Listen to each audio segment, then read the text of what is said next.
Ah yes, well, Razul says the tribute has been accounted for, but we never expected you great lords to deliver the gold by hand. Surely there is a good reason for this, given our scouts bring more word of setbacks from the Western Front. Where is Origor Khan? Is this not the Khan's palace? My father is sick with plague and the labors of a long campaign. You speak now with Genghis Khan, as my father has named me the head of our Western Khanate. Very well then, if the Western Front is your command, I come with an urgent plea. My Khan, our situation is most dire. Not only has our Western Front buckled, but the infidels have dared to invade the Sultanate itself, and were heading towards our capital, Sinala, when I rode to this council.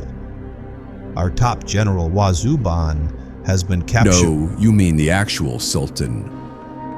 Yes, he rules our Sultanate, but I retain my title and family heraldry. No, your house title and heraldic devices are yours only with permission of Wazuban and my father. Your services to the Khanate have been highly disappointing and a shameful failure so far. But our position More importantly, why have you brought the enemy to the council? Is this not the king of the Nords? Why does he not speak? This is Canute Forkbeard. I am King Canute, indeed, arch-enemy of the hated Khanate, and we come here as no beggars of aid, but rather out of common sense. The forces that resist us out west are expanding, and will soon envelop your southern flanks, if we don't have at least a temporary truce. Well, then you have terms, I presume? We don't kneel to any arrogant... Wait. Just wait. We can offer to triple our tribute and pay homage for the Norse if necessary to make a lasting peace. For gold we have, troops and victory we do not. 15 million dinars a year? And you can expect to pay that? But for how long? We brought this first year's tribute with us today and would commit to a 3-year pact if your father will have terms. 45 million dinars and the heads of the Western forces. How could I resist? But our northern friends here seem to be getting the better part of the bargain, no? What indeed will the Norse bring to the table here? Well, how about a Viking trap that leads to the capture of the King of House York? Oh, you're going to trap the son of the Baron, huh? Are you really that stupid? I know exactly how to do it, or more accurately, exactly who to do it. We have a certain troublesome young princess that will do the job perfectly. I love a good plan. Do tell us more.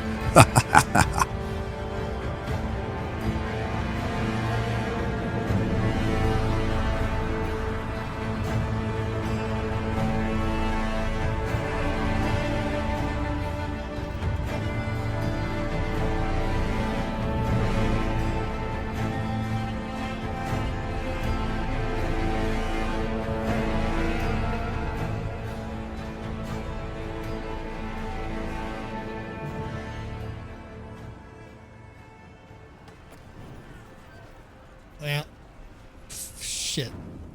We are not going to make it. And our other army looks like it disassembled. So I think we'll just start an episode right here. It's a little bit somber. Welcome back again, friends, to another episode of Tactical Enlightenment. Our YouTube channel is dedicated to all things Bannerlord related. You can always rely on the system here to interrupt me. Welcome back to our Epic Vlandian campaign. We have made our southern sojourn here. King Hal, leading a very large armada of his best troops, has come down into the Aserai territory and dealt them a savage blow. We took Asgar City, we took Sinala, and we took Qayaz. And son of a... Well, I would regret that Wazuban just escaped from Ortysia, but it actually doesn't matter because while we were rampaging in the south, our armies in the north here have failed to hold the ground, and it was hard to expect them to against such an onslaught of Sturgians and Aserai forces. Now, the Aserai forces, we largely curtailed ourselves, as now there's another enemy force sieging here. It looks like they're sieging near Veron Castle. And this is where we had our army prior to their disbanding. We had an army of about 1,000 troops. If I remember right, it was under Mr. Bull, right? The House of Bullshit, or whatever we're calling him. Adrian the Bull was leading an army. They disassembled. Now, sometimes the AI will do that for influence reasons, and then maybe that was the case here, right? I haven't been paying that close attention to Mr. Bull, so we can pump up his influence again and hope he makes an army. But ultimately, they weren't able to hold back the avalanche. Now, Wazuban just escaped from Ortysia, picking up this campaign, if you remember. We had a huge amount. They want peace. Yeah, well, you're not getting peace. Eat shit.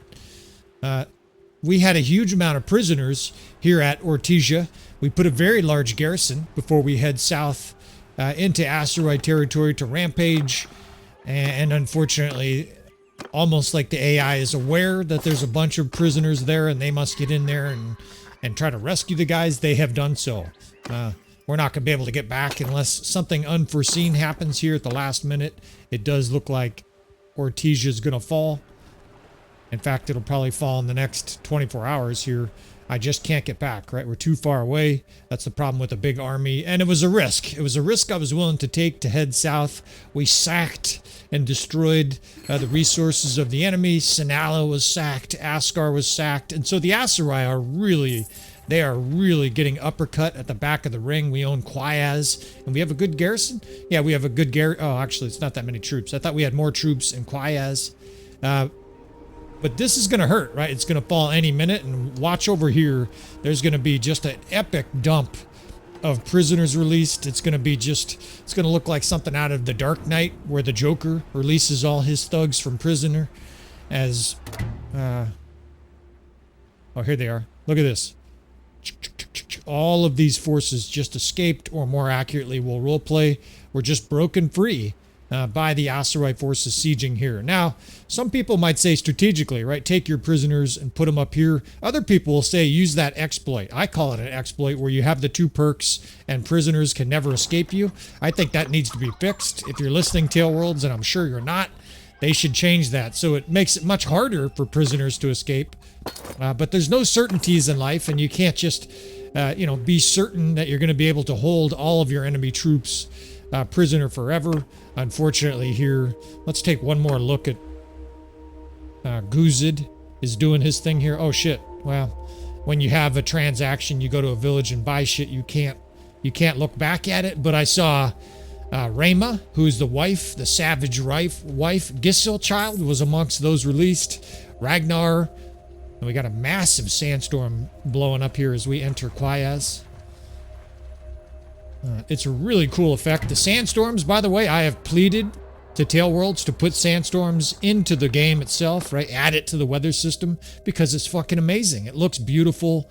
It makes for epic battles, and it's realistic, right? Even though sandstorms were rare back then, and the mod doesn't always work perfectly here, as there should be a sandstorm, pretty clearly should be a sandstorm raging in the city here. It's still a great effect.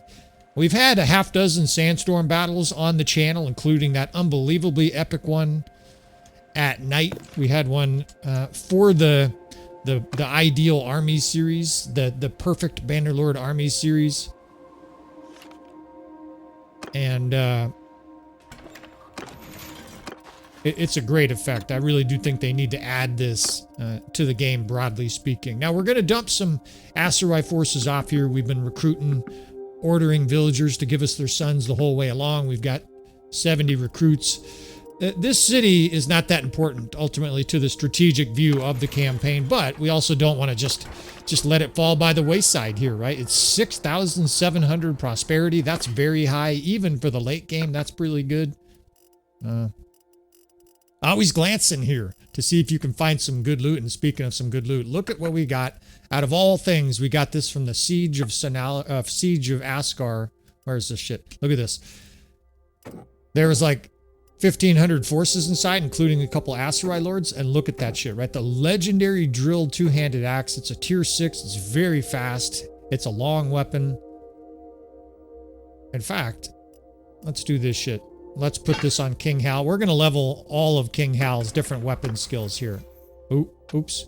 I was getting him confused with the character from a different campaign. Never mind. We're going to give it to one of his companions here. But legendary drilled axe is one of the best axes, probably the best axe that can fall in the game. We're certainly going to take advantage of that as we work our way towards the end of this campaign. Now, let's just stick a Falx on right now. I'm not going to waste your time with the weapon loadout. But let's see. Who do we have? We got some two-handed guys here. Of course, I hate giving two-handed weapons to our companions because they can get killed, right? But we'll roll with it for now. Maybe we'll stick that into a stash somewhere safe. We can dump off a bunch more Sturgian Asteroid forces there. And let's head north, right? It's time to figure out the next stage for this journey. We've cut the Asteroid in half, right? Just like the Anaconda plan, the Union forces of the American Civil War. We've really cut the Asteroid in half. They have Yelmirus. They just took Ortysia. We're not going to be able to get to Veron Castle. So we're still dealing with the Sturgians as well as the Aserai, right? These kingdoms haven't left us alone. And the 800-pound gorilla in the room is the Khazate, right? The Khazate, I don't have to tell you, right? They have a gigantic kingdom. I'm not going to show you the whole map, right? We continue to use this wonderful fog of war. I think it's great. And I think strategically, one of the things we need to do here, besides telling our vassals, no peace, motherfuckers, there will be no peace. We're not going to have peace with the Sturgians and probably not with the Aserai. Of course, I see this word here.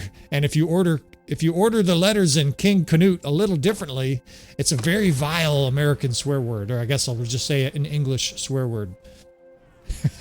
It's kind of funny.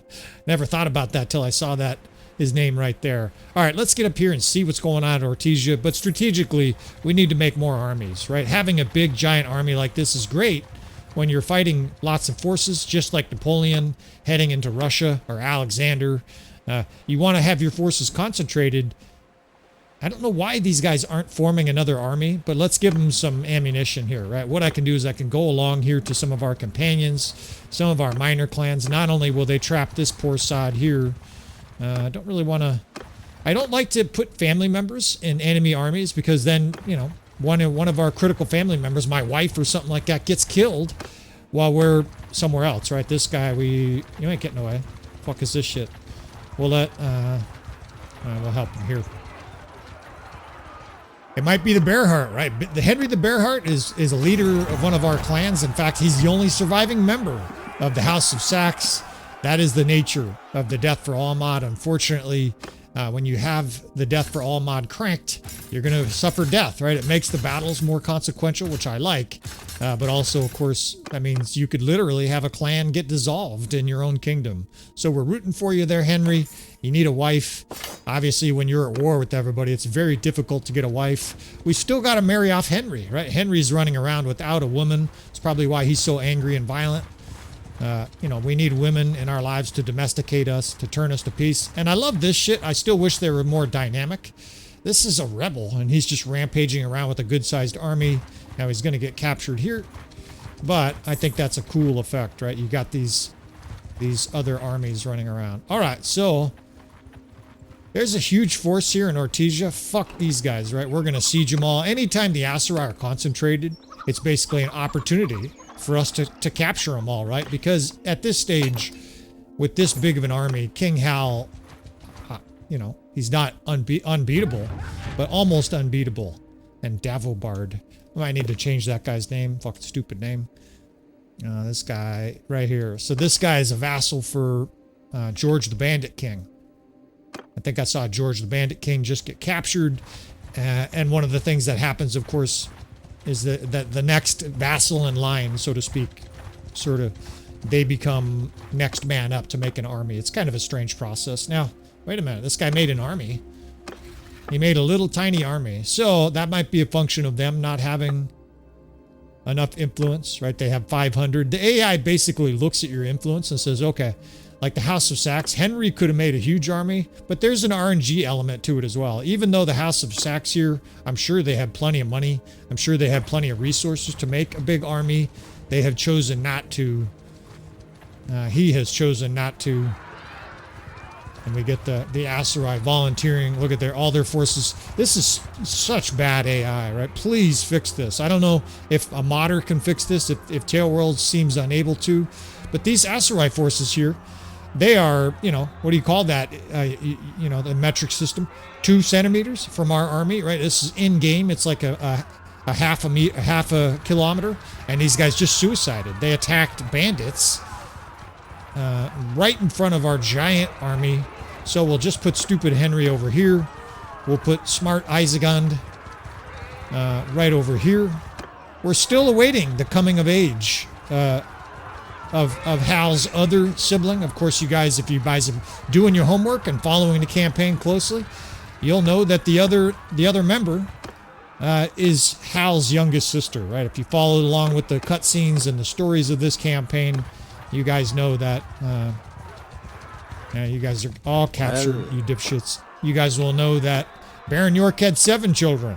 I think only 4 are alive, and only 3 are part of our kingdom. Because, and I love this little element I was able to mix in, Gisilchild, one of his oldest children, is married to the enemy, is married to Sivan. Of course, that is a thing that happened very regularly in the ancient era, right? You would get intermarriage, and sometimes they would do it to heal war, right? They would do it to heal the anger of warfare, like on an really interesting level for me, the Napoleonic era. Napoleon was at war for a long time against Austria, and more accurately, France was at war with Austria for a long time, leading up to the point where he married an Austrian princess, right? He married this super young gal because Napoleon only cared about children. Anyways, I think it's really interesting. And then a couple of years later, not a coincidence probably, Austria was a vassal almost of Napoleon right before the Russian campaign. All right, let's do this siege here. I don't anticipate a challenging siege here. I'm just going to keep narrating. You guys know how we go at this stage. I narrate. If it's interesting, we'll show you some highlights, and if not, we'll show you the whole thing if it's interesting, and if not, we will just blaze through this, right? There could be Sturgians nearby. We could get reinforcements, or we could just smash these Aserai forces into absolute pieces, break them up like a bull in a china shop. With King Hal, with this Uber army. And at least we do have one other force out there, although it's kind of pitiful, right? This guy's running around with 500 troops. At this stage of a campaign, 500 troops is that's like bringing a bicycle to a NASCAR race. You're not gonna have a good outcome very often. In fact, very likely I will overrule that. I will basically make them make a bigger army just because it makes sense, right? On a lot of levels to have an army of 1,200 instead of 500. 500, he can't really do anything except patrol. Can't siege, and he can't really even defend. Son of a gun. Well, maybe he can defend there. We're not going to be able to find out how many are sieging Quayas. We had a big force at Quayas, so that's kind of amazing. I swear there's 600-700. That's kind of amazing that the Aserai can already siege Quayas with a force. But then again, we have created the conditions for the campaign. I've got another couple tricks up our sleeves here just to make things interesting for you fellas. You know, we're not just going to roll through the rest of the map, right? You guys got to know there's going to be some more interesting little things going to happen in this campaign. Destroy this fire catapult. You disobedient fucking... You guys are... I'd be like Napoleon, pushing these guys out of the way and being like, let me sight these cannons, you fucking dipshit. Now you guys have allowed them to build another catapult. You guys are wasting my time, and meanwhile the Aserai are recovering here. I guess we'll just wait till the wall's down. That's fine. And a little bit of daylight here at this city, and in we go. That is probably, one of the most frequent questions we get on the channel is how did I get into history and how did I learn a lot about history? Well, part of it's just a function of time, fellas. Anybody who's 26 who's watching this episode today, it'd be very difficult for you to have more historical knowledge than me unless that was like your master's in college, because I've been studying history for 20 years, 25 years. It became an obsession like 6-7 years ago, and it has benefited me to some level on this channel, of course, because this game in very much real form is like a historical fiction. We play in this historical era of about the year 1000, and there's all kinds of technological, geopolitical, military parts of it that are similar here. As I'm trying to bait the the Aserai out of this city, and it looks, holy shit, it looks like it's working. They're just mosh pitting out of the city. There's an intensely strong force in this city. I kind of underestimated how strong this force was, and so we're just going to keep narrating here. I may mix in some combat discussion, but I'm going to keep talking about the goodness of history, right? Knowledge, curiosity, right? Curiosity is a big one. My wife and I talk about it all the time. We know people who get bored.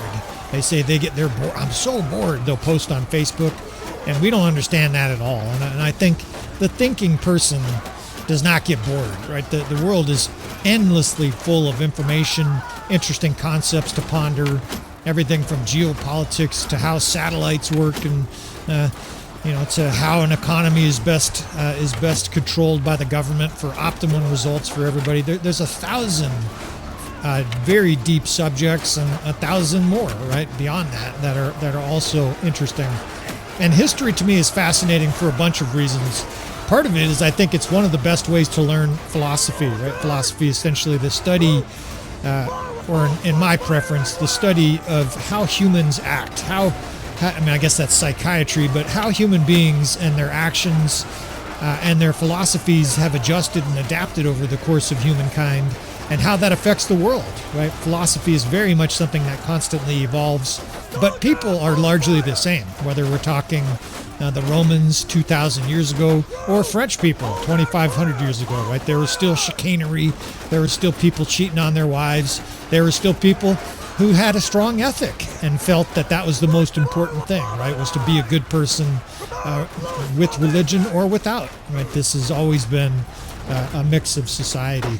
So one of the fascinating things about history is you can really learn a lot about people and see the same mistakes being made over and over again. We have all sorts of memes about history repeats itself, and especially because people don't fucking pay any attention to it. And it is one of the unfortunate parts of modern society that we've lost or forgotten a lot of our history, right? American history, especially the American school system, as most people know, is faltering, I guess is a good way to put it. There's a lot of division within the country about what should be taught.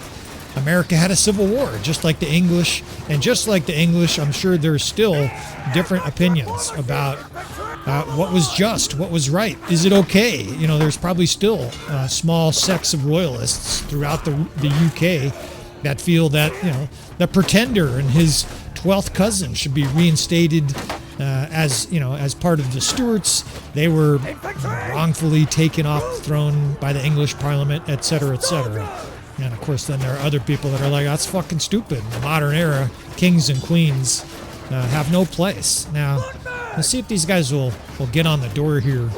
Although I'm doing major damage with the glaive here. King Hal does it all, right? This guy's a healer. He's a warrior. He's probably going to cure cancer during this campaign. And King Hal studies history, right? A lot of the greatest war leaders, generals, commanders, the people that we idolize, were huge students of history. Napoleon, Frederick the Great, Alexander. In order to be a really good leader, you must understand what mistakes and how human beings have interacted with each other for centuries beforehand. Or at least, more accurately, it's extremely beneficial for you to do that, right? Get up this fucking siege tower, dudes. These guys, I don't know if they're bugged or what, but sometimes you gotta drag them up there. Looks like we're gonna have to play total hero this episode. Probably just keep narrating here. Again, sometimes we edit this out. If we get reinforcements here, come on, dude, get out of my way. If we get reinforcements here by the enemy at this moment, we're going to be in trouble. But as soon as we burst into the city, this city's going to be A-okay, even if they have a lot of reinforcements. We've got a lot of javelin throwers. Those fucking lords, of course, with 300 weapon skill. This fucking guy. Gonna make a belt out of your fucking face there, dude. You don't know who you're messing with here. A psychotic murderer. I'm the descendant of thousands of years of psychotics.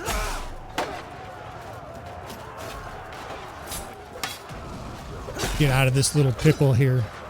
But Wikipedia is a great source, and of course you'll get some people that say, oh, it's biased or this and that. That's an unfortunate product of especially United States culture right now is extremely divisive. It almost seems like everything is divided.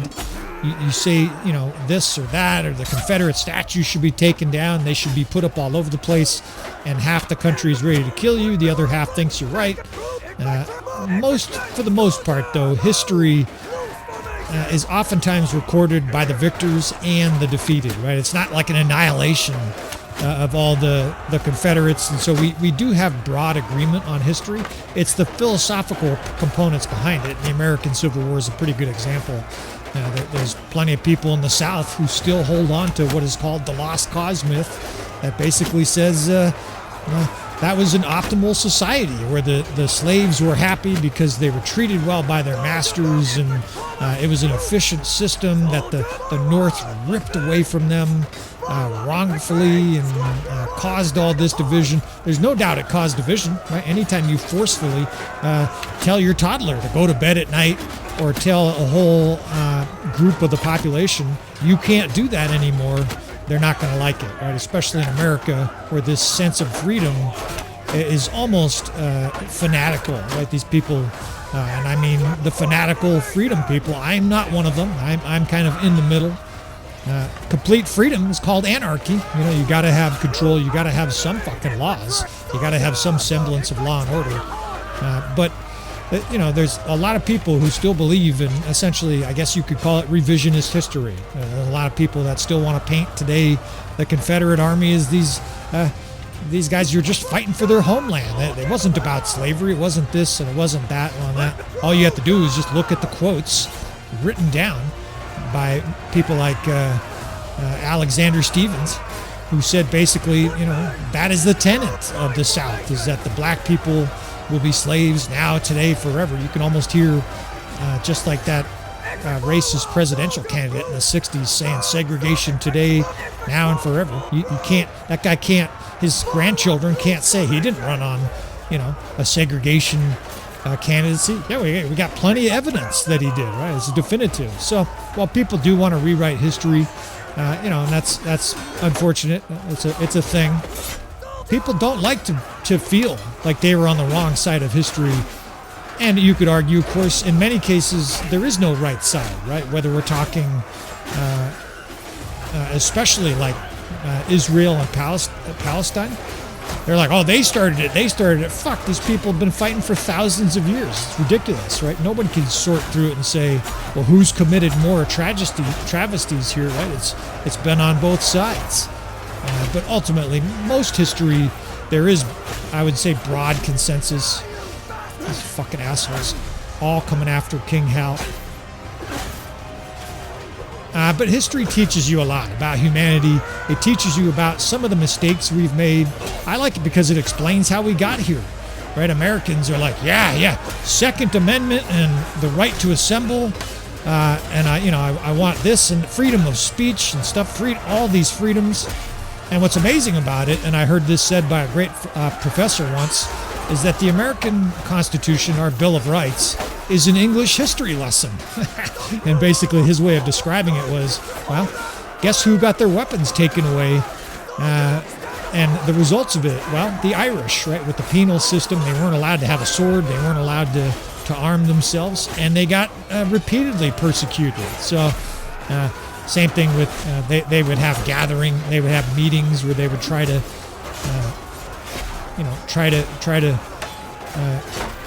to forward their ideas, forward their cause. And the English government and other magistrates were like, no, it's illegal now for you fucks to gather. Hence, we have the right to assemble. Hence, we have the right freedom of speech. We've learned that anytime you start to impair freedom of speech, obviously the people in power benefit the most, right? So we've learned all these things, frankly, through English history. And many Americans, it seems like they forget that we're basically British at heart.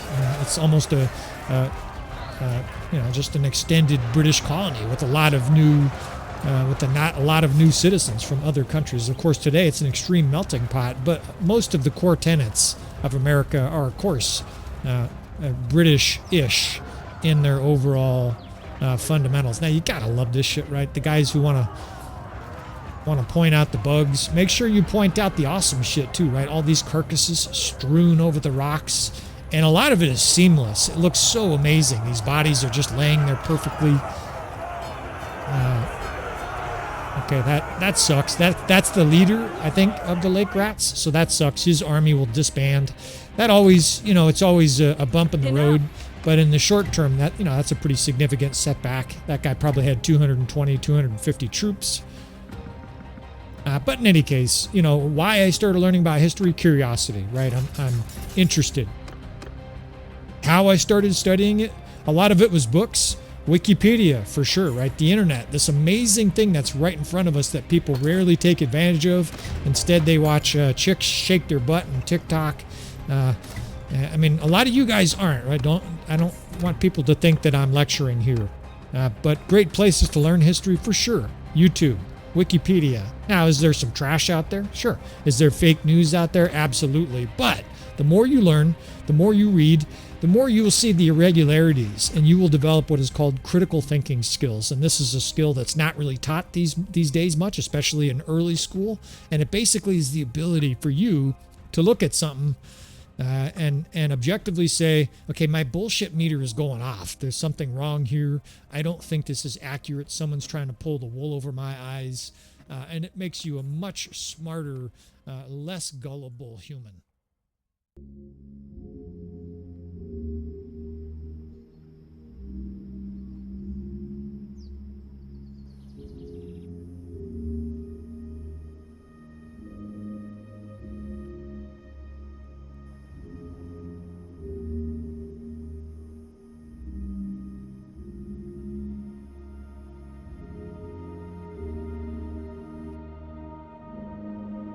Brother, King Hal. What's up, Henry? A courier just arrived from the Vikings offering a chick. Offering a hand of this girl, her hand in, marriage to me, for a proposal or something. Calm down, Henry. Did you take your opium drink yet tonight? Yeah, I drank half, Mom, but it's nasty as never mind that, brother. I need to get married, and she's hot. Let me guess. She's also a famous warlord that wins tournament. Yeah, of course. Like, I'm not all superficial and stuff, but plus she's, sexy as hell and has blue hair and blonde eyes. Henry, you idiot. Calm down for a second and tell us what else the courier said. Yeah, she's hot and stuff, and, they want to give us money, and me, you, 2 fiefs, as you know, a dowry, or whatever it's called. A dowry, you mean? You mean to tell me the Norse are offering 2 cities and the hand of a young Viking bride to stoop? Why? What else did they say? Well, something about alliance and attacking the Khan and some other stuff, but I didn't listen. I want to get married immediately. Focus, Henry. We know you're not the brightest guy, but what do the Vikings want in exchange for all of this? They said they would explain the rest at a village.